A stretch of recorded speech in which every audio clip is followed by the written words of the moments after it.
우리는 예수 믿으면 누구나 다 알든 모르든 믿든 안 믿든 영적인 싸움의 한복판에서 살아가는 존재들입니다. 그래서 초보 때는 잘 모르니까 하나님께서 전폭적으로 그 사람을 보호해 주세요. 그러나 어느 정도 시간이 지나며 이제 영적인 어떤 세계를 알게 되고 그러면서 이제 어떤 영적인 어떤 존재들을 이제 조금씩 직감하면서 이제 이게 단순히 그냥 하나님만 바라보고 가는 것만이 아니라 이런 모든 어떤 축복들을 빼앗아가고 우리를 괴롭히는 사단의 역사가 또 있다는 것을 어느 신앙이 어느 정도 자라면 알게 됩니다. 어린아이가 부모 밑에 있을 때는 세상이 그렇게 험악한 줄을 몰라요. 그러나 이제 자라가면서 자기가 이제 돈을 벌어야 되고 또 집을 떠나서 살고 또 사회생활 하다 보면 세상 사는 게 만만치 않고 이건 전투적으로 살아야 되는 인생이구나라는 걸 후에 알게 되죠. 그것처럼 예수 믿으면 어느 정도 신앙이 자라면 그 사람의 영혼도 자라가는데 영혼이 자라면 어떻게 되냐면 직감대로 영의 세계를 알게 돼요. 감각이 생긴단 말이에요. 그래서 부인을 못해요. 왜냐하면 영적으로 살아있는 존재이기 때문에 그냥 직감적으로 알게 돼 있어요. 근데 오늘날 우리 한국교회의 문제가 뭐냐면 너무 문자적인 말씀에만 치우치다 보니까 영적인 세계와 영의 세계의 존재들을 그거를 인정을 안 하는 것이 오늘날 문제예요. 그러다 보니까 그냥 문자적으로 잘 구약식대로 이렇게 신앙사라면 하나님 축복하실 거야 이런 것만 개념을 잡고 있고 하나님 앞에 선하고 악한 것만 개념을 잡고 있지 정말 이게 영적인 세계에서 교묘하게 우리를 망치려고 우리의 존재와 우리의 삶을 망치려고 들어오는 사단의 역사에 대해서는 그거를 모르거나 알아도 안 믿는다라는 거죠. 그러다 보니까 애매하게 당하는 일들이 우리의 삶 속에 우리의 심령 안에 너무 많다는 거죠. 그래서 우리는 어쩔 수 없이 죽을 때까지 우리는 이 치열한 영적인 싸움들을 우리가 멈추지 않고 잘 싸워서 이기는 자가 되어야 되거든요. 잘 싸워서 이기는 자가 되려면 성경은 그렇게 얘기합니다. 우리가 영의 세계를 얘기하면서 바울을 통해서 얘기하시는 것도 뭐냐면 너희가 신령한 것에 대해서 알아야 된다라고 분명히 우리에게 얘기해 주고 있어요. 그러므로 예수 믿어 간다라는 것은 더 잘 믿어 간다는 건 좀 더 이제 폭넓게 뭔가 보이는 세계와 보이지 않는 세계를 감지하고 그거를 알아서 적절하게 피할 건 피하고 부딪혀서 이겨갈 건 이겨가는 그런 신앙이 진짜 영적인 삶을 사는 거거든요. 그렇기 때문에 이 혹가다 성도들이 착각하는 게 뭐냐면 다 하나님이 뭔가 나한테 뭐 불리하게 잘못되게 뭔가 나한테 손해나게 하는 건 다 하나님이 그렇게 한 걸로 착각하고 있는 것들이 많아요.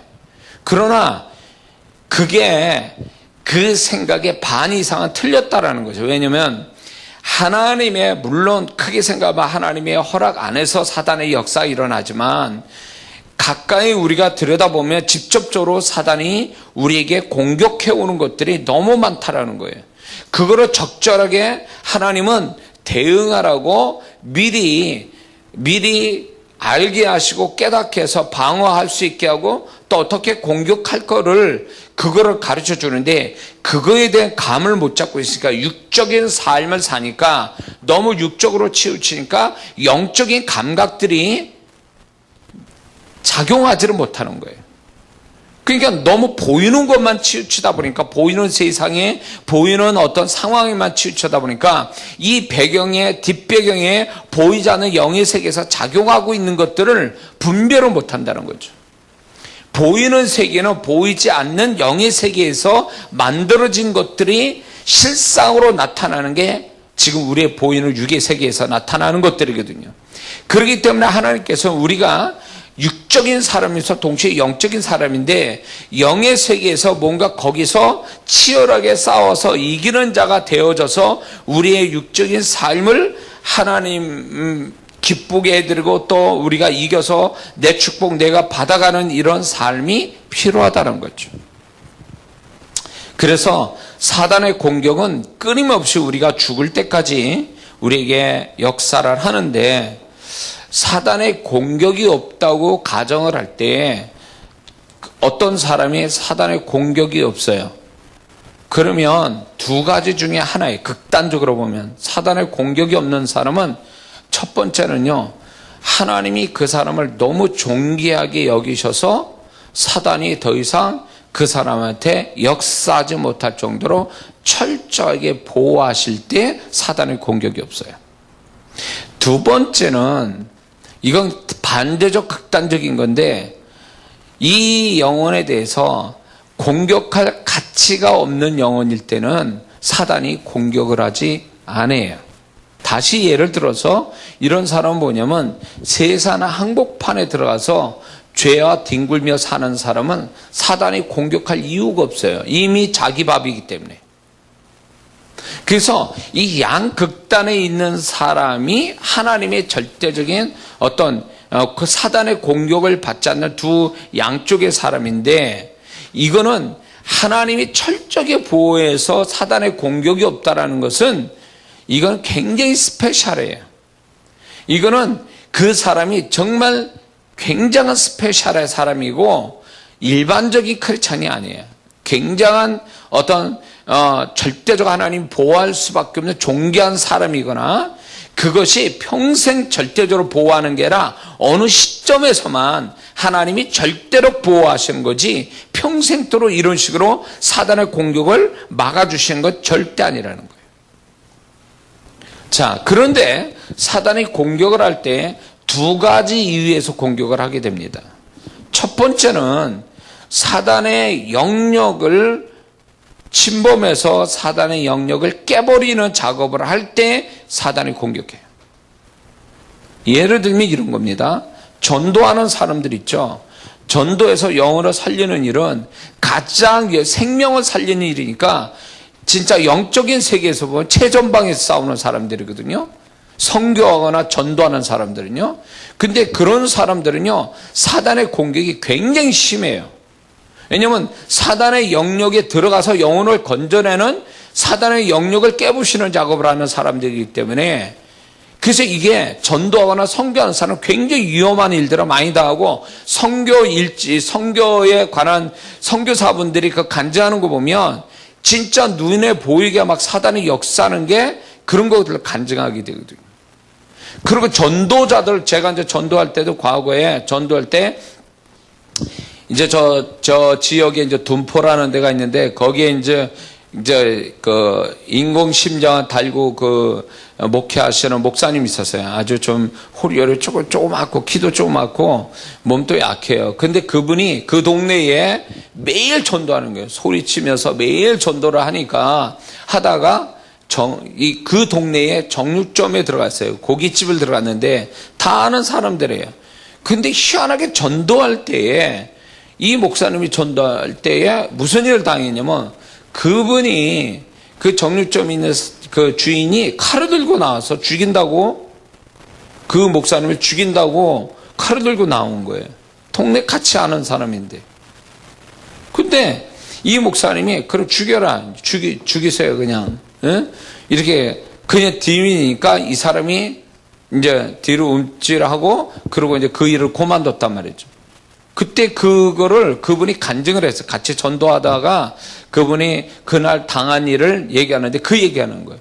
평상시에는 그냥 잘 지냈던 사람이, 근데 전도할 때 칼을 들고 죽인다고 할 때 이게 사람의 정신이야 말이죠. 그러니까 이게 사단의 영역을 깨는 사람한테는 이게 사단이 얼마나 강력하게 역사하는지, 그거를, 그래서 사단의 영역을 깨는 일을 하는 사람은 절대적으로 하나님이 중보자들을 붙이시는 거예요.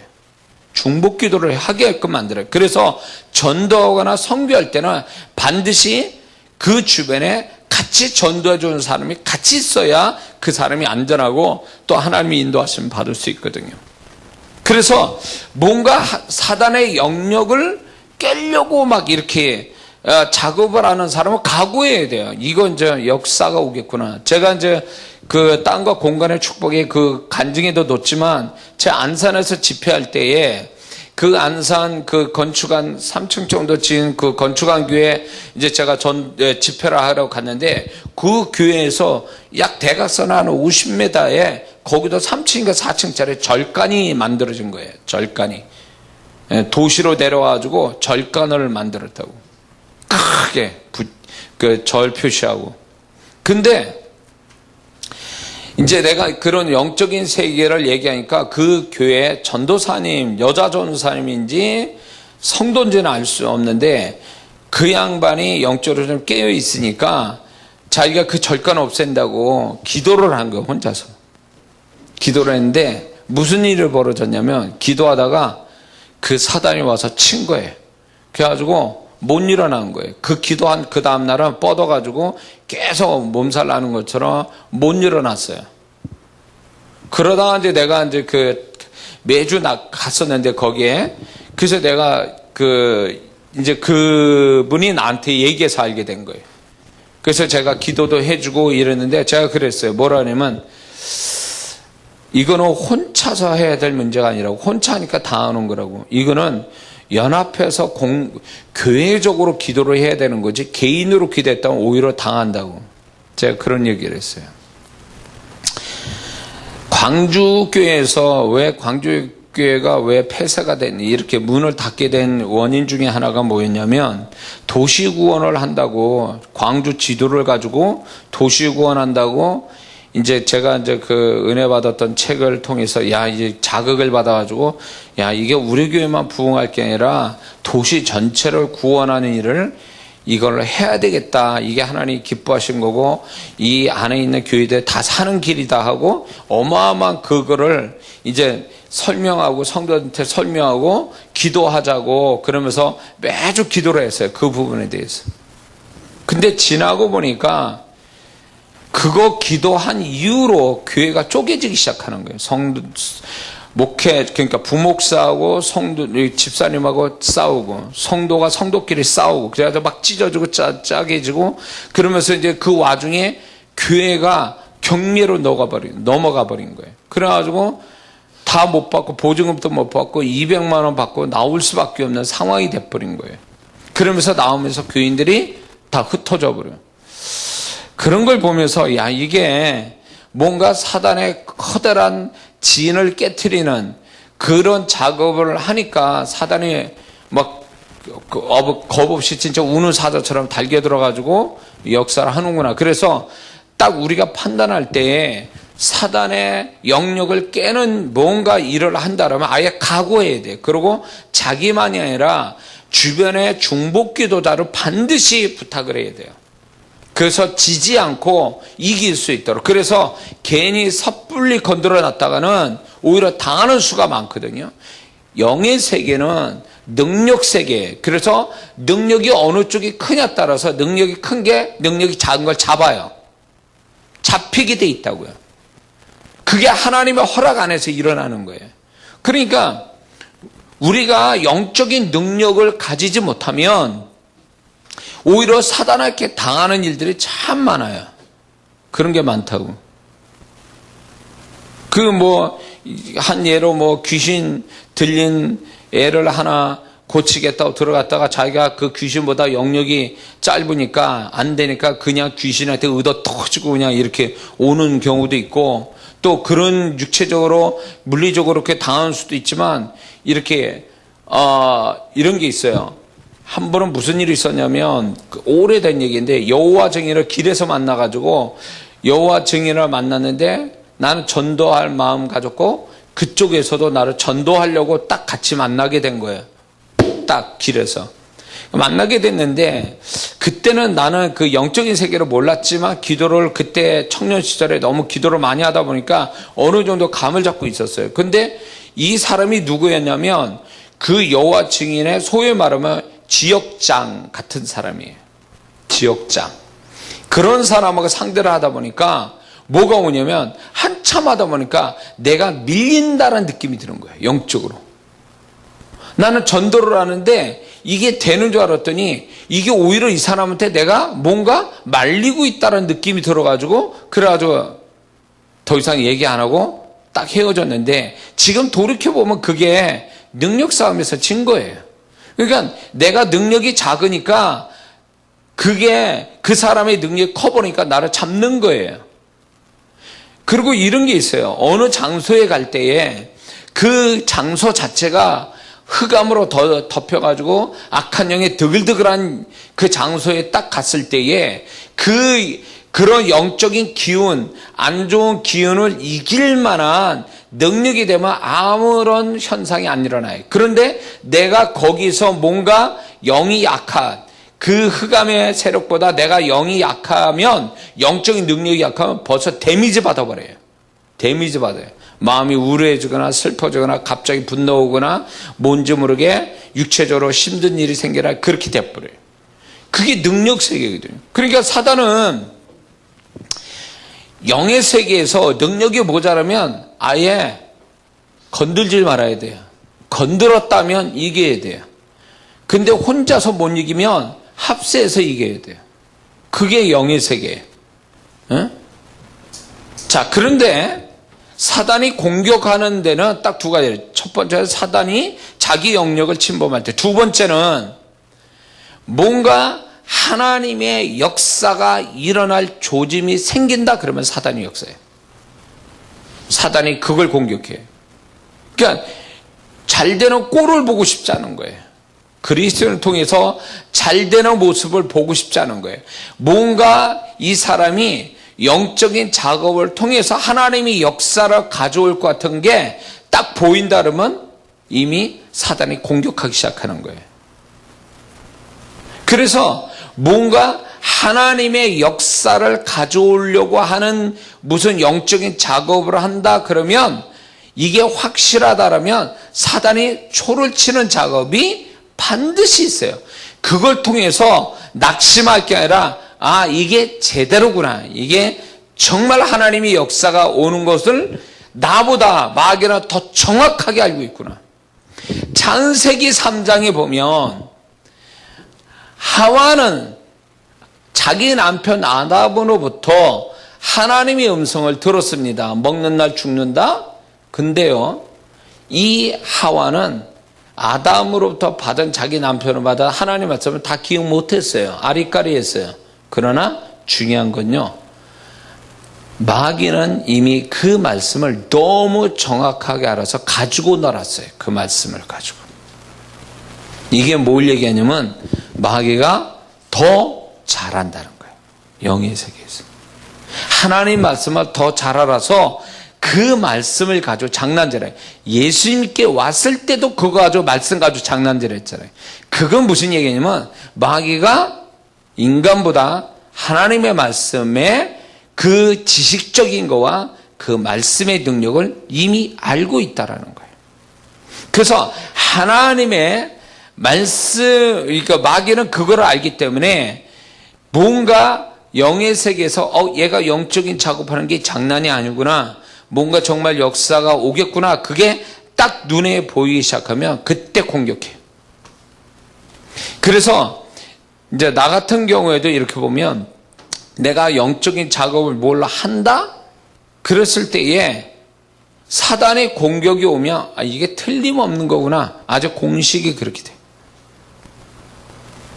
지금 6권 책 쓰고 7번째 책 쓰잖아요. 7번째 책도 여지없이 사단의 이렇게 저렇게 역사하는 것들이 보이는 거예요. 집중하지 못하게, 쓰지 못하게 하고 자꾸 마음을 혼란하게 만들고 이런저런 상황들이 생기고 이런 것들이 결국 뭐냐면 내가 무슨 느낌이 드냐면 아, 이게 맞구나. 이 책 쓰는 게 맞고 하나님이 원하신 책이구나라는 걸 다시 한번 알게 된 거예요. 그러니까 나보다 어쩌면 내가 주체자인데도 나보다 나의 이런 사실에 대해서 이게 뭘 의미하는지는 사단이 먼저 더 잘 알고 있다는 거죠. 그래서 사단이 자기 영역을 깨거나 하나님의 역사가 올 것 같다라면 그건 아주 공격이 올 수밖에 없어요. 그러면 구체적으로 어떤 거에 사단이 공격하는가 할 때에 우리가 아는 것처럼 처음에는 이거예요. 하나님을 기쁘시게 하는 것을 하고 있다면 그건 사단의 공격 대상이에요. 하나님을 기쁘시게 한다. 특히 예배 드리는 부분에 있어서 하나님을 기쁘시게 하는 예배에 어떤 식으로 예배를 드리지 못하게 만드는 사단의 역사가 있어요. 하나님을 기쁘시게 하는 어떤 말이나 행동이나 뭔가 일을 하려고 한다면 사단이 그것이 하나님의 역사를 가져올 줄 아니까 그거에 대해서 어떤 식으로도 방해를 해요. 응? 특히 우리가 이제 아는 것처럼 우리가 이제 이런 거 있죠. 기도할 때 사단이 공격을 해요. 왜냐하면 기도하면 응답을 받는다는 걸 우리보다도 사단이 더 잘 알고 있어요. 그러다 보니까 기도를 어떤 식이든 기도를 하지 못하게 하는데 환경적으로 못하게 하는 경우가 허다하게 많죠. 기도하려고 그러면 사람이 오거나 일거리가 생기고 기도를 못하는 그 시간대에도 기도를 못한다는 것. 어떤 사람은 이런 경우가 있어. 어제 같은 경우에 그 집사님 그분이 방언을 받았는데 그분이 솔직하게 아들을 위해서 기도를 하는데 몇 마디 하면 더 이상 할 말이 없대요. 나는 그건 사단이 역사하고 있다 보는 거. 왜? 기도 제목이 떠오르지 않는다. 뭘 기도할지 모르게 하는 그 기도에 대한 무지함도 사단의 공격 중에 하나예요. 그리고 기도를 할 때 이런 사람도 봤어요. 내가 몇 명을 봤는데 그 사역을 했는데 그게 뭐냐면 기도할 때 이 목구멍에서 이렇게 소리를 잡아가지고 소리를 못 내게 하는 그 귀신의 역사도 있었어요. 평상시에 말을 잘해. 근데 기도 딱 하려면 막 이게 목이 메이거나 막혀가지고 소리를 못 내는 사람이 있다는 거죠. 기도를 하려면 잡념을 주고 졸음 오게 하고 딴 생각하고 이런 것들이 다 보면 자연스러운 것 같아도 그게 기도를 못하게 하는 사단의 공격이에요. 그걸 속지 말아야 돼요. 그런 거에 속지 말아야 돼요. 사단은 또 우리가 사명을 이루려고 하는 그 사람의 비전이나 사명을 이루려고 하면 반드시 공격합니다. 왜? 그게 사명이 하나님을 가장 높여드리는 거고 그것이 그 사람의 존재값을 높이는 거기 때문에 사명을 이루기 위한 작업들을 하고 있는 준비 과정이나 이런 것들에 대해서 얼마나 괴롭힌지 알 수가 없어요. 이 사람이 정말 순수한 마음으로 자기만을 위한 게 아니라 하나님만을 위한 어떤 사명을 이루겠다라고 마음먹고 뭔가를 하기 시작하면 어떤 식으로 방해가 들어옵니다. 그게 사단의 공격이에요. 그럴 때 실망할 게 아니라 이게 맞구나. 이게 하나님이 정말 역사하려고 하는 거고 받으시려니까 사단이 먼저 알고 나한테 공격하구나. 그래서 그런 어떤 순수한 마음으로 하나님만을 위한 어떤 기쁘게 하거나 사명을 이루려고 하는 거에 대해서 반드시 그거를 분별을 해야 됩니다. 그리고 하나님 말씀에 순종하려고 할 때는 사단의 공격이 들어와요. 왜? 순종을 못하게 만드는 거예요. 자꾸 말씀대로 역사가 일어나니까 말씀에 순종하지 못하게 말씀을 의심하게 하거나 말씀을 대충 알게 하거나 말씀에 순종하려면 환경을 맞게 하거나 말씀을 순종하려면 이제 어떤 자꾸 계산으로 믿음으로 해야 될 걸 계산으로 하게 한다든가 그래서 못하게 만드는 이런 것들이 사단의 공격이에요. 다. 그 다음에 이제 아까도 얘기했지만 그 전도 부분도 바로 마찬가지죠.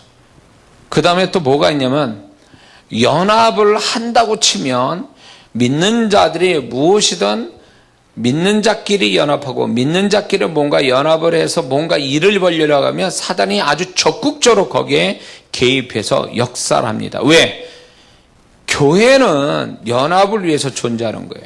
그래서 연합이 되어질 때 그게 한 사람이 하는 것보다 두 사람이 연합할 때 더 큰 일이 벌어지니까 어떻게든지 연합을 깨는 작업을 사단이 한다는 거예요. 깨는 작업을. 그래서 혼자서는 잘해요. 근데 같이 하려면 뭐가 자꾸 안 돼버려요. 그거는 중간에 사단이 공격하는 거예요. 연합을 못 가지도록 서로 상처를 주게 만들고 그러고 자꾸 헤어지게 만들고 분리, 분열, 다툼케 하는 거. 이런 것들이 다 연합을 못 가져오게 하는 사단의 역사라는 거예요. 사단의 역사. 응? 사단의 역사. 그래서 자꾸 저는 우리 교회의 지금 영적인 흐름들을 보면서 야, 이제 시작됐구나. 제가 계속 멘트를 하잖아요. 계속 중계를 했잖아요. 우리 교회 교회적으로 지금 상대하고 있는 사단이 지금 우리 교회를 어떻게 하고 하는지를 제가 설명을 하고 있었잖아요. 근데 그게 그대로 돌아가고 있잖아요. 틀림없다는 거예요. 이게 너무 눈에 보이는 거예요. 그게 사단이 이런 식으로 역사해 가는 거는. 이래서 다 분리를 시켜가지고 연합의 축복, 교회적인 연합의 축복을 다 놓치고 가게 만드는 거구나. 그래서 혼자만 애쓰다가 말게 하는구나. 혼자만 애써서 혼자만의 조그만 어떤 소득을 얻기를 사단이 바라지, 연합해가지고 뭔가 다 같이 그 안에서 혼자 하는 거 10배, 20배 되는 어떤 축복을 서로 나눠 가져서 기쁨과 영광을 갖게 하는 사단의 역사가 없다라는 거예요. 교회들을 지금 그러고 있는 거예요. 그러니까 결국 교회라고 이름을 붙였지만 다 각기 혼자 노는 거야. 혼자 예배드리고 혼자 기도하고 혼자 봉사하고 그리고 혼자 축복받고 다 그거예요. 안 하는 사람은 안 하는 대로 축복 못 받고 하는 사람은 하는 대로 혼자만 축복받고 이러니까 교회라는 게 다 찢어져 있는 거, 혼자만 있는 거예요. 이게 연합이 되어져서 연합의 흐름이 있다면 그 연합 속에 들어간 사람은 자기도 모르게 자기가 만약에 혼자 하면은 열이라는 것을 남긴다고 친다면 연합하면 같이 연합을 하는데 나도 과거와 같이 똑같이 하는데도 열이 아니라 같이 연합하면 그게 100도 되고 1000도 되는 연합의 축복과 능력이 거기서 나오는데 사단은 그걸 두려워하는 거예요. 사단은 그걸 두려워하는 거예요. 음부의 세력이 이기지 못하게 한다라는 이 말씀이 뭐냐면 음부의 세력이 이기지 못하는 이유가 뭐냐면 연합하기 때문에 못 이기는 거예요. 연합하기 때문에. 근데 이 교회가 연합을 안 하죠. 연합을 안 해. 끼리끼리 놀거나 끼리끼리 놀아도 그게 영적인 끼리끼리가 아니라 육적으로 끼리끼리 하니까 그게 아무런 의미가 없어요. 그건 연합이 아니에요. 교회적인 연합은 영적인 연합이지 어떤 인간적인 연합이 아니거든요. 그거는. 응? 근데 마귀는 지금 그거를 아는 거예요. 그러니까 교회가 마귀가 이렇게 보면 어떤 교회는 그래요. 친교를 굉장히 잘해요. 친교를 굉장히 잘 먹고 잘 돌아다니고 잘해요. 놀기도 잘하고. 근데 중요한 영적인 일에 대해서 연합하자면 다 도망가. 놀러 가자 그러면 안 나왔던 성도도 다 와서 놀러 가고. 근데 정작 진짜 기도하자 그러면 하나도 없어. 그게 뭘까요? 영적인 연합을 안 하는 거예요. 영적인 연합이 없으면 교회가 아니에요. 그거는 교회의 이미 교회 기능을 잃어버린 거예요. 연합의 기능을 잃어버린 거예요. 그러니까 음부의 세력이 이기지 못하는 건 연합에서 이기지 못하는 건데 연합이 안 되니까 음부의 세력이 교회를 삼키는 거예요. 그러니까 1년에 교회가 막 문을 닫는 게 수백 개 교회가 되는 이유가 왜 그래요? 연합이 안 되니까. 분명 두 사람만 연합해도 굉장한 역사가 올 텐데 교회는 그게 있어요. 교회가 목사하고 사모만 연합되지 나머지는 다 찢어져 있어요. 심지어는 어느 교회는 목사와 사모도 연합도 안 돼. 다 쪼개나가지고. 그게 교회라는 형태를 가졌지만 교회의 영적인 능력은 없는 거죠. 그래서 저는 우리 교회가 그런 영적인 어떤 연합이 자꾸 깨트리는 사단의 역사, 자꾸 눈을 딴 데 돌리고 초점을 다른 데 돌려가지고 서로의 연합을 자꾸 깨버리는 이 사단의 속임수에 넘어가지 말라는 거죠. 사단의 속임수에 넘어가지 말라고. 그게 좀 귀찮을 수도 있고 그게 좀 더 시간을 더 들여야 되고 공을 더 들이는 그런 부분은 있어요. 그런데 그게 귀찮아서 안 나오고 참석 안 하고 이 핑계 저 핑계 대고 교회 안 나오고 이 핑계 저 핑계 대고 같이 참여할 때 참여 안 하고 다 못 가요? 그건 연합을 깨는 거예요. 지금 연합을 깨는 거예요. 나는 안타까운 게 뭐냐면 지금 우리 교회가 그전에는 연합이 이렇게 얼마 전만 해도 연합을 잘해가지고 실시간 기도할 때 응답이 바로바로 오고 우리 같이 기도할 때 그 응답 오고. 근데 연합이 깨지기 시작하는 징조가 막 나타나더니 이제 그런 것도 없어요. 이제 같이 연합하려고 하는 의도도 없고 막 기도도 없고 그러니까 그게 나는 걱정이 되는 거예요. 개개인으로 그냥 신앙생활하는 것 같으면 이미 이제 진 거예요. 이게 음부의 세력이 벌써 이미 이거를 노리는 거예요. 그래, 혼자서 해. 편안하게 뭘 같이 연합하고 뭘 해. 그냥 혼자서 열심히 교회 다니고 혼자 기도하고 혼자 봉사하면 되지 뭘 연합을 하려고. 이게 사단이 원하는 바예요. 그러니까 마귀가 제일 좋아하는 영혼은 누구냐면 혼자 하는 성도예요. 혼자. 그게 사단의 아주 가장 좋아하는 영혼이에요. 그래서 마귀가 뭔가 연합을 한다? 그러면 그 연합하는 걸 어떤 식이든 공격해서 깨버리는 것이 사단의 역사인데, 위협적으로 역사하는 게 아니라 합리적이고 논리적이고 굉장히 상식적이고 자연스럽게 우연인 것처럼 연합을 깨버리는 거죠. 깨버리는 거예요. 너무 안타까워요. 그래서 나는 우리 교회 성도들이 내 말 좀 이렇게 뭐랄까 신뢰하고 뭔가 이렇게 심각하게 좀 받아줬으면 좋겠는데, 그런 것 같지 않아서 나중에 얼마나 이제 그때 그럴 걸 이렇게 후회할까봐 난 걱정이에요. 우리 성도들이 지금 다 같이 잘 되자고, 다 같이 잘 되는데 연합이 되면 다 같이 잘 되는 것뿐만 아니라 힘 안 들고 잘 될 수 있거든요. 연합을 하면. 근데 연합을 안 하고 혼자 하면 그 결과도 작을 뿐만 아니라 힘들고 애써야 나오는 것들이에요. 근데 연합이 돼버리면 그렇게 자기가 힘든 것 그렇게 안 들고도 풍성한 열매를 맺게 하는 게 이게 연합의 비밀이고 이게 능력이에요. 이게 이미 구약에서 이미 하나님 말씀하셨던 거예요. 그래서 신약에서 넘어와서 그게 실제화시키는 게 교회라는 거죠. 자, 사단이 공격하는 이유가 뭔지 아세요? 이제 부정적인 의미에서 죄가 있기 때문에 공격하는 거예요. 그게 죄는 결국 발판을, 구멍을 만들어주는 거예요. 공격하라고. 소위 말하면 그거죠. 한밤중에 자기 집 문을 활짝 여는 거와 똑같아요. 들어오라고, 도둑. 그런 거 똑같아요. 그래서 뭔가 사단에게 약점이 잡혀버리면 사단은 그것 가지고 공격하기 때문에 약점을 반드시 보혈로 주님의 이름으로 뭔가 막지 않으면 그게 구멍이 돼서 사단이 치고 들어오는 어떤 공격의 거점이 되기 때문에, 사단이 공격할 때 만약에 내가 하나님의 긍정적인 차원에서 그런 걸로 인해서 공격받으면 차라리 낫는데, 내가 뭔가 하나님께 단단히 잘못했어, 말씀에 불순종하거나 말씀에서 말하는 죄를 내가 가지고 있거나 이럴 때에 그것이 회개치 않고 돌이키지 않으면 그거에 구멍이 돼서 그 사람에게 사단의 공격할 빌미를 주는 거죠. 그렇게 되면 사단이 여러 형태로 치고 들어오는데 이런 게 있어요. 그 사람에게 사단이 공격을 할 때는 다양한 공격을 합니다. 그런데 그 공격할 수밖에 없는 루트는 딱 정해져 있어요. 원인이 있어요. 원인이. 그 원인을 사단이 공격해서 들어올 원인을 파쇄시키지 않으면 이 다양하게 사단이 역사하는 것들을 각각에 방어하기가 어렵다는 거죠. 그런데 많은 영적으로 무지한 성도들은 뭐냐면 각각의 사단이 나한테 이 모양 저모양 역사하는 걸 하나하나 처리를 하다 보니까 그렇게 해서 해결될 것 같지만, 그게 그렇게 해서 해결났지만 또 다른 방면으로 또 역사가 다양하게 벌어지는 거예요. 그러면 여기서 깨달아야 될 게 뭐냐면, 사단이 치고 들어오는 최초의 구멍이 뭔지를 알아야 돼요. 그거를 찾아야 돼요. 근원을 찾아야 돼요.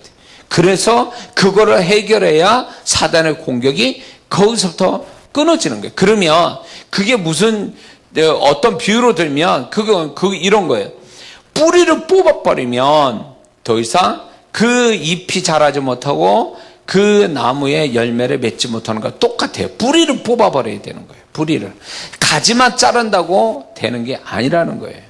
그래서 사단은 이런 식으로 어떤 식이든 우리에게 빈틈을 이용해서 공격을 하는데, 그러기 위해서 우리가 언어가 중요하고 우리가 행위가 하나님 보시기에 합당한지를 살펴야 된다는 거죠. 그러면 사단은 어떻게 역사할까요? 그거는 제가 한 7가지를 좀 얘기하려고 그러는데 사단은 이런 식으로 공격해요. 그게 뭐냐면 하나님보다 앞서서 공격을 해요. 하나님이 역사하는 것보다 미리 앞서서 공격을 해요. 그래서 사단이 하나님이 만약에 한 달 후에 역사한다. 지금부터? 그러면 사단은 지금부터 역사 시작해요. 하나님이 역사할 것보다 먼저 땡겨서 역사를 해요. 그래서 하나님은 이렇게 일이 벌어졌을 때 공격할 때에 하나님은 그 사람에게 뭘 얘기하시냐면 지각을 주셔서 분별케 해요. 아, 이게 하나님이 막으시는 게 아니고 사단이 공격하는 형태로 왔다라는 걸 자각하게 할 뿐만 아니라 그것을 어떻게 피하고 어떻게 이겨야 될지까지도 알게 하셔서 한 달 후에 하나님의 역사를 보게끔 하신다는 거죠. 이해가 돼요? 그래서 어떤 사람이 이렇게 해요. 이제 하나님의 역사를 가져오서 이제 하는데 뭔가 반대적 현상이 일어나거든요. 그러면 이렇게 착각한 사람이 하나님이 하지 말라는가? 하고 또 스톱해버려요 또. 그게 이게 분별이 없는 거예요. 스톱하는 게 아니라 그게 사단의 공격으로 지금 내가 하고자 하는 일을 막고 있는 건데 하나님이 하지 말라는 사인으로 받아줘서 스톱해버리는 사단이 이런 식으로 이렇게 착각하게 만드는 것도 있어요. 그렇기 때문에 하나님 이런 어떤 하나님의 역사를 가져서 움직이는데 뭔가 반대적 현상이 일어나기 시작하면 기도해 봐야 됩니다. 하나님께 물어야 돼. 이게 지금 하나님이 막는 건지 사단의 역사인지. 그러면 주님이 분별시켜 준다는 거죠. 처음에 확신을 가졌어요. 하나님이 이렇게 하면 하나님이 역사할 거라고 축복할 거라고 그래서 시작했는데 생각과 다르게 반대적 현상이 일어나면 그건 하나님이 막는 게 아니에요. 보편적으로. 그건 사단이 이제 초를 치는 거죠. 먼저 작업을 하는 거예요. 그거 속지 말아야 됩니다. 분별 잘해야 돼요. 이래서 막 스톱해버리는 사람들 많거든요. 두 번째는 사단이 어떻게 공격하냐면 굉장히 자연스럽게 공격을 합니다. 아닌 듯 하면서 공격을 하는 거예요. 이게 너무 이게 자연스럽다 보니까 이게 사단이 공격한다는 느낌을 못 받는 거예요. 위협적이어야 되는데 위협적인 게 아니라 너무 이게 짝짝짝 이렇게 물 흘러가듯이 뭔가 자연스럽게 가는 것 같으니까 이게 너무너무 이게 착각을 일으킬 때가 있어요. 그래서 뭔가 자연스럽게 이루어져 가는데 내용상으로 보면 지금 하나님의 역사를 방해하는 그쪽으로 물 흘러가듯이 그냥 자연스럽게 흘러간다면 그건 사단의 공격이 들어와 있는 거예요. 사단이 우리를 공격할 때에 우는 사자같이 공격만 하는 게 아니라 너무 순한 양처럼 우리에게 부드럽고도 자연스럽게 역사하는 것들이 있어요. 근데 그 본질은 지금 하나님의 역사를 가로막고 있다는 거죠. 본질이. 우리는 그걸 잘 분별해야 됩니다. 세 번째는 이제 우는 사자같이 위협적으로 공격을 합니다. 위협적으로. 그래서 겁을 막 주는 거죠. 너 이렇게 하면 너 망한다. 이렇게 하면 너 힘들 거야. 너 이렇게 하면 너 손해 많이 볼 거야. 이런 식으로 뭔가 내가 두려움을 갖거나 불안감을 갖도록 위협적으로 우리한테 공격하는 게 있어요. 그래서 우리가 여기서 알아야 될 게 뭐냐면 하나님은 절대로 두려움을 주시지 않는다고 그랬거든요. 두려움을 주시는 분이 아니라고 그랬어요. 그렇기 때문에 내 마음에 불안과 두려움이 들어온다면 그거는 내 마음이 아니고 사단이 우리한테 위협적으로 주는 어떤 생각에서 나온 감정이기 때문에 그거는 속지 말아야 된다는 거죠. 그 다음에 네 번째는요, 가까운 데서 공격을 해요. 지리적으로 가깝고 관계적으로 가까운 데서 사단의 공격이 들어와요. 그래서 이게 참 사람 힘들게 만드는 게 애정이 있고 정이 있는 어떤 다른 사람과 각별한 어떤 가까운 사람인데 정이 있는 사람을 통해서 사단이 공격해 들어오기 때문에 굉장히 고통스러워요.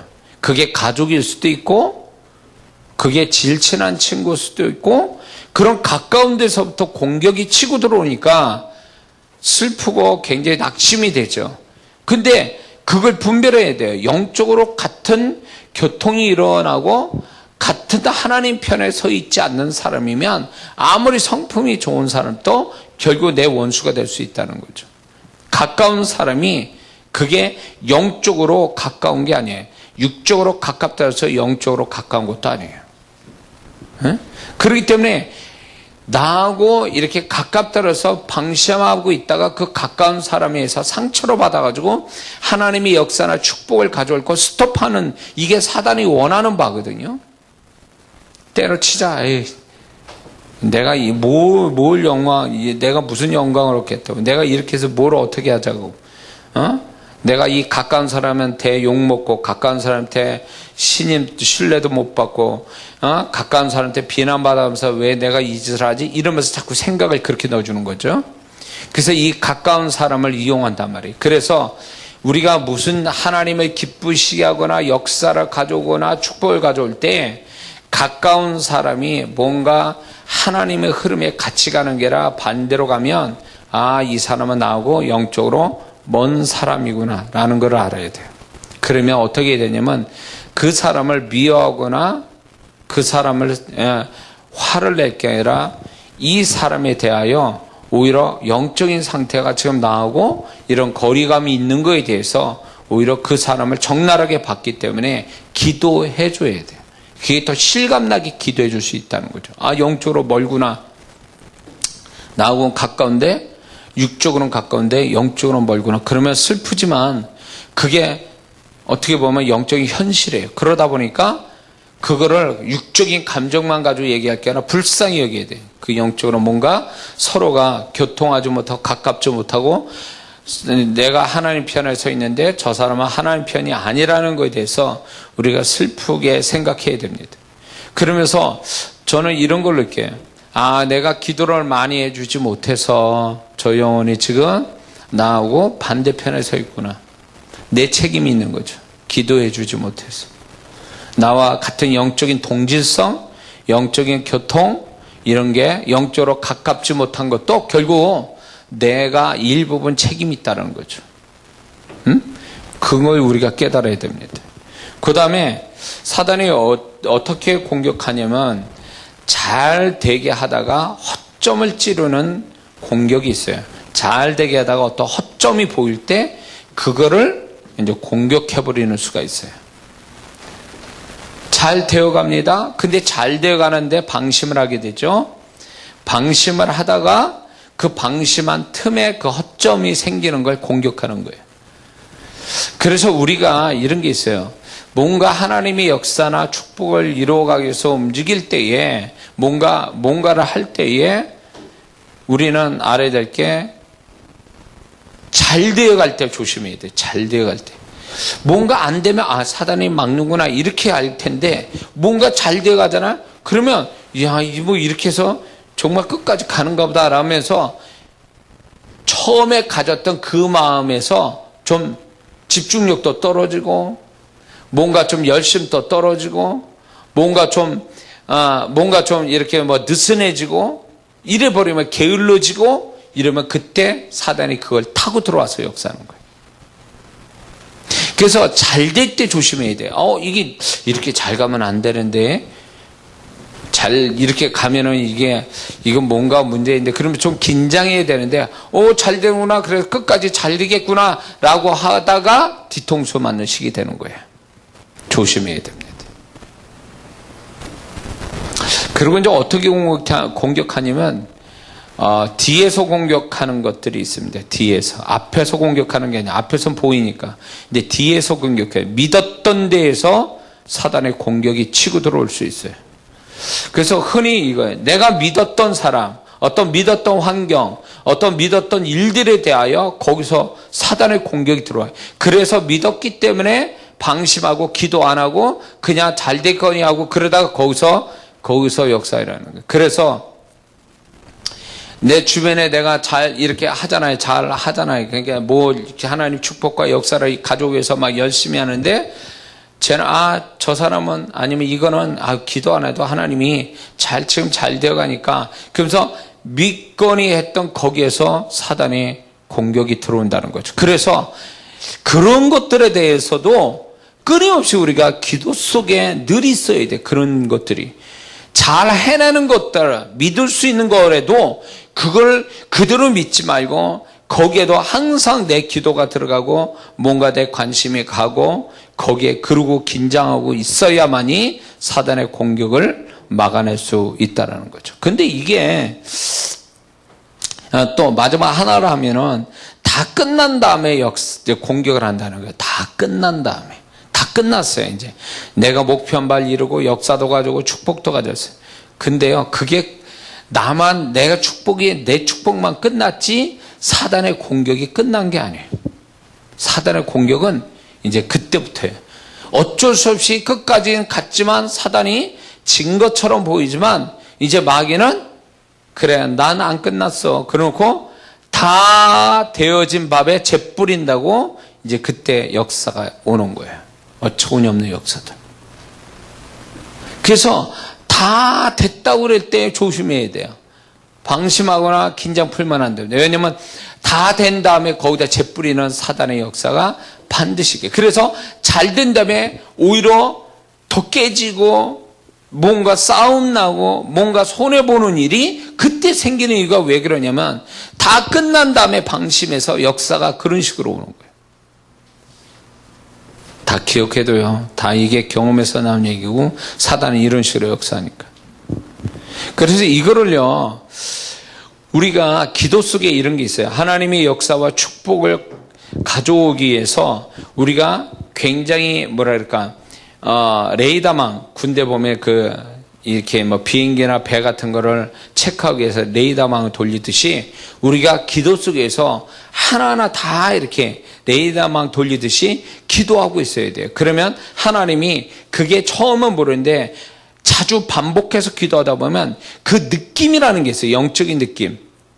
그것을 하나님이 영적인 느낌을 각각의 다르게 해서 그거를 성령께서 기도를 집중해서 더 하게 하거나 그렇게 하게 하신다는 거죠.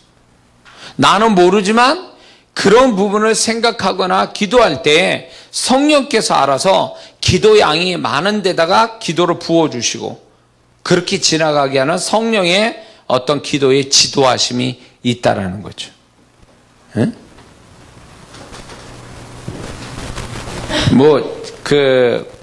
내가 옛날 오래된 책인데 순복음교회에 나온 방언 기도에 대한 체험을 이제 어느 분이 얘기한 걸 이렇게 읽게 됐는데 그분이 교회를 가다가 마음에 갑자기 두려움과 불안감이 들어와서 교회 가는 발걸음 멈추고 골목에 들어가서 그냥 방언 기도했대요. 뭔지는 모르지만 방언 기도를 했다는 거예요. 방언 기도를 했는데 나중에 알고 보니까 그 시간에 그 아들이 교통사고 나는 거에 대하여 그 아들이 교통사고가 났는데 그 시간에 가볍게만 다치고 끝났다라는 거예요. 그래서 하나님이 그 시간에 방언 기도를 통해서 그 아들을 지켜주셔서 기도시켰다. 이거는 영적인 레이더망이 돌아가면서 그게 어떤 성령께서 지시하는 거죠. 그래서 이 방언 기도를 많이 하다 보면 뭐가 아니면 영적인 감각, 영적인 느낌 같은 것들을 통해서 우리에게 계시해 주는 것들이 있어요. 해석은 안 될지라도 그 방언 기도하는 가운데 성령께서 충분히 내가 기도할 부분들을 다 기도하게 하시고 그 다음에 그게 지금 어떤 상황인지를 다 알지 못해도 그게 어느 정도 아우트라인을 알 수 있는 감각을 방언 기도에서 주시는 거예요. 그게 방언 기도를 많이 하게 되면 그런 방언 기도의 은혜가 있다라는 거죠. 그렇기 때문에 우리는 이런 식으로 사단이 공격하기 때문에 우리는 어떻게 해야 될까 할 때에 우리의 태도는 내가 하나님의 역사와 축복을 가져오기 위해서 사단이 공격하는 걸 아예 당연하게 여기는 게 제일 중요해요. 이상한 일 만나는 것처럼 생각하지만 이게 올 게 왔구나. 이제 싸워서 이겨야지. 근데 이런 어떤 당연시 여기는 거 두려워하거나 그거를 낙심할 게 아니라 오히려 당연하게 여기는 자체를 이제 알고 그 다음에 이제 이런 공격을 어떻게 이기게 하시는 어떤 성령의 어떤 계시, 인도하심을 받기를 힘써야 됩니다. 그게 중요해요. 왜냐하면 사단은 우리한테 역사를 할 때 아주 전략적으로 역사하기 때문에 우리도 하나님 성령께서 우리에게 전략적으로 어떻게 이길 거를 가르쳐 주시기 때문에 우리는 그것을 받는 사람이 되어야 됩니다. 응? 그리고 어떤 하나님의 역사와 축복을 그게 확실하다 그러면 또 사단의 공격이 초반부터 나타나서 이걸 확실하다 하면 중요한 것은 끝까지 가야 된다는 끝까지 중간에 포기하지 말고 끝을 봐야 된다는 거예요. 하나님은 그러기를 원하시거든요. 그러기를 원하신다는 거예요. 근데 많은 사람들이 이런저런 이유에서 시작은 좋았는데 중간에 다 포기해가지고 하나님의 결말을 못 보는 것들이 너무 많아요. 왜냐하면 자기 육신과 사단의 공격에 져버려가지고 중간에 다 포기한다 이거죠. 그러니까 중간에 포기된 일들이 너무 많은 거예요. 많은 성도들이. 시작은 좋았는데 시작은 분명히 알고 시작했는데 어떤 이유든지 끝말을 못 보고 끝을 못 보고 끝내버리는 거죠. 그러니까 하다가 만 것, 안 한 것보다 못한 결과가 나오는 거예요.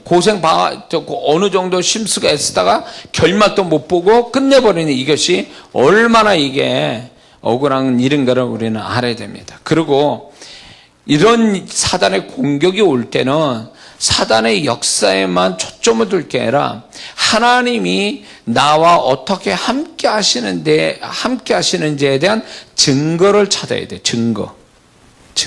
하나님이 나와 어떻게 함께 하시. 요셉이 노예 생활할 때, 죄수 생활할 때 억울하게 하나님이 그 요셉과 함께 있다는 증거를 요셉이 갖고 있었기 때문에 그걸 견딘 거예요. 그러니까 우리가 어려움을 당하고 사단에 공격받아서 이런 어려움을 당할 때는 제일 중요한 거는 그 사단의 공격 때문에 두려워하거나 낙심할 게 아니라 오히려 반대편 하나님이 그 속에서도 여전히 나와 함께 해주시는 증거를 찾는 것이 그게 모든 걸 이기는 어떤 공격을 이길 수 있는 사람의 모습이 된 줄 믿습니다. 그리고 두려움을 버려야 돼요. 두려워하는 것은 이미 증거예요. 하나님은 절대 두려움을 주시는 분이 아니에요. 그래서 사단은 우리 안에 두려움과 불안감을 줘서 이제 지도록 그 마음을 유도하는 거거든요. 그러므로 어떤 상황에도 우리는 두려움을 가져서는 안 됩니다. 그리고 이제 사단의 공격이 올 때는 하나님께 더 가까이 가야 됩니다. 시간상으로든 어떤 하나님께 헌신하는 것든 양이 많아야 돼요. 내가 사단의 공격받아서 어려움을 당할 때는 그 평상시보다도 훨씬 많은 양을 하나님께 쏟아야 돼요. 기도든 헌신이든 뭐든 간에 그게 하나님을 가까이 하는 데다가 더 많은 것을 시간을 내는 것이 그게 공격을 이기는 비결이다. 할렐루야. 그 다음에 연합을 해야 돼요. 하나님은 너 혼자서 해서 이기라고 하는 게 아니라 하나님이 교회를 주신 것은 결국 나 혼자 안 되는 부분이 같이 연합하라고 교회를 주신 거니까 하는 법을 배워야 돼요. 자기 혼자 고고하게 혼자서 모든 걸 다 처리할 것처럼 하는 거는 이건 교만이에요. 하나님은 연합하라고 내가 혼자 안 되니까 연합하라고 교회 주셨으니 내가 어떻게든 인격적 연합과 영적인 연합을 가져서 내가 이 연합의 축복을 같이 봐야 되거든요. 연합의 도움을 받아야 되거든요. 이게 진짜 잘하는 사람인데 교회에서 두 종류가 있어요. 연합을 아예 원치 않는 사람. 두 번째는 연합의 축복을 못 받는 사람. 두 종류예요. 안 하거나 못 받거나 둘 중에 하나예요. 안 하는 건 교만이고 못 받는 거는 비극이에요. 교회 안에. 교회가 그런 교회가 있어요. 연합이 안 되는 거예요. 그냥 예배드리고 봉사하고 친교하고 그거 땡. 진짜 중요한 건 그 사람이 영적인 걸 풀어줘야 되는데 영적을 풀기 위해서 봉사도 하고 인간적인 관계를 맺는 것은 다 기본이요. 그것이 결국 어디로 가야 되냐면 영적인 연합을 위한 과정일 뿐인데, 이 영적인 연합이 진짜 중요한데 이거를 안 하는 거예요. 그러니까 연합의 축복이 없는 거예요. 그냥 각자 노는 거예요, 각자. 그러니까 교회지만 교회는 아닌 거지. 그러니까 연합을 안 해버리는 교만한 성도가 있는가 하면, 연합을 바라지만 그 연합의 축복을 못 받는 사람이 또 두 종류가 교회 안에 있어요. 그러니까 서로가 비극이야, 이런 사람은요. 비극이라고. 그래서 교회는, 얘기하자면 교회는 한 배에 탄 사람들이 다 한 배에 탄 사람들이에요. 한 배에 탄 사람이면 같이 다 으쌰으쌰해서 정말로 원하는 항구에 갈 수 있도록 으쌰으쌰하는 게 그게 맞는 거지, 혼자 따로 논다 그래서 만약에 노를 짓는데 같이 노줘야 되는데 한쪽은 이쪽으로 짓고 한쪽은 저쪽으로 짓고 이러면 배가 어떻게 되겠어요? 그 배가. 그런 거와 똑같아요. 에?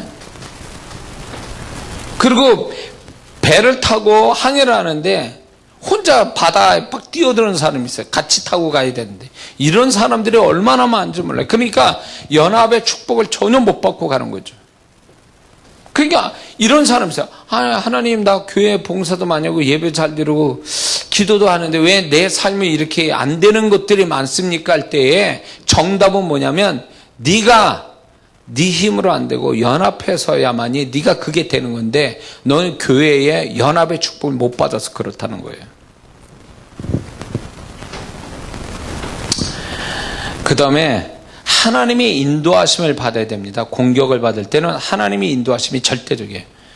어디로 가야 될지 어떻게 해야 될지를 그분의 인도하심 받아요. 내 멋대로 왔다 갔다 막 우왕좌왕할 게 아니라, 하나님 어디로 나를 인도하십니까? 그래서 그 인도하심 받으려고 애써야 돼요. 왜? 그분의 인도하심은 사망의 음침한 골짜기를 나를 인도해도 거기 함께 하시고, 결국 그 인도하심의 끝에는 푸른 초정과 잔잔한 물가가 있기 때문에 하나님의 인도하심을 구해야 돼요.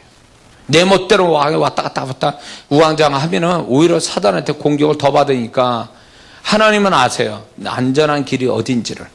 그래서 그분의 인도하심을 받는 것이 지혜로운 것이다. 공격을 받을 땐. 할렐루야. 자, 그 다음에 능력을 구해야 됩니다. 능력을 구해야 돼. 능력을 구해야 돼. 소위 말하면 영적인 세계는 능력 세계예요. 능력이 큰 사람이 이기는 거예요. 능력이 큰 게 이기는 거예요. 그렇기 때문에 사단의 공격은 결국 나한테 능력 대결을 하자고 나한테 온 거니까, 나도 영적인 능력으로 이겨야 된다, 그 얘기예요.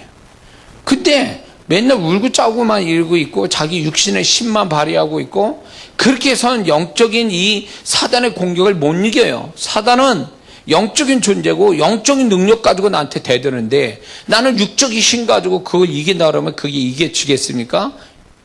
못 이겨요. 그렇기 때문에 사단의 공격은 영적인 거예요. 영적인 능력 가지고 오기 때문에 나도 영적인 능력으로 대처해야 된다는 거예요. 그러기 위해선 영적인 능력을 더욱 갖도록 우리도 기도를 해야 되고, 말씀의 능력을 가져야 되고, 기도의 능력을 가져야 되고, 보혈의 능력을 가져야 되고, 예수님의 이름의 능력을 더 갖도록 힘써야 되고, 믿음의 능력을 가져야 되고, 우리가 이런 어떤 정결의 능력을 갖고 뭐 이런 어떤 능력을 더 추가시켜서 내가 그 사단의 공격을 이길 수 있는, 한 길로 갔다 7길로 도망가게 만드는 그 능력이 내게 있어야 된다는. 근데 많은 성도들이 어떻게 하냐면, 하나님 나를 불쌍히 여겨주세요, 나를 도와주세요, 이거야. 이게 전부라는 거예요. 응? 하나님은 네가 다 감당할 만큼 내가 줬으니까 네가 한번 내가 준 능력 가지고 이겨봐라, 이건데, 자기 능력을 쓸 생각 안 하고 그냥 하나님이 어떻게 해주기를 바라고 손 다 놔버렸어. 그러면 그 사람은 어떻게 될까요? 계속 공격당하는 거예요. 왜? 하나님은 그런 식으로 일 안 하세요. 하나님이 손 다 놓고 있는 사람한테 알아서 해주신다? 그건 거짓말이에요. 갓난애기나 그렇게 하지. 갓난애기는 엄마 손길이 필요하고, 걔가 스스로 못하니까 갓난애기는 엄마 손길이 필요한. 그러나 다 큰 놈이 알아서 부모 보고 해달라고 하면 이게 정말 말이나 되냐, 그 얘기죠. 아니거든요. 그렇기 때문에 손을 놔서는 안 돼요. 이게 능력 싸움이니까 어떻게든지 하나님이 허락해서 내가 이길 수 있는 사람이 되게끔 하나님이 허락한 일이니까 어떻게든지 내게 가지고 있는 영적 능력을 최대치로 발휘해서 이기려고 애를 써야 그 가운데 하나님이 도우심 또 오는 거지. 손 다 놔버린 상태에서 아무것도 이루어지지 않는다는 거죠. 그렇기 때문에 우리가 사단의 이런 여러 공격에 대해서 능력으로 다가오는 것에 능력 대결로 이기는 자가, 근데 분명한 사실은 고린도전서 10장 13절에 감당할 만큼 주셨고 피할 것도 주셨다니까 이미 이기는 능력을 이미 주신 거예요. 알고 주신 거니까 그거를 우리가 사단의 공격이 왔을 때 안 된다는 게 아니라 나는 이걸 이기게 하시려고 허락하셨구나, 이런 이김에 대한 믿음이 먼저 있고 시작하면 충분히 이길 수 있다는 거죠.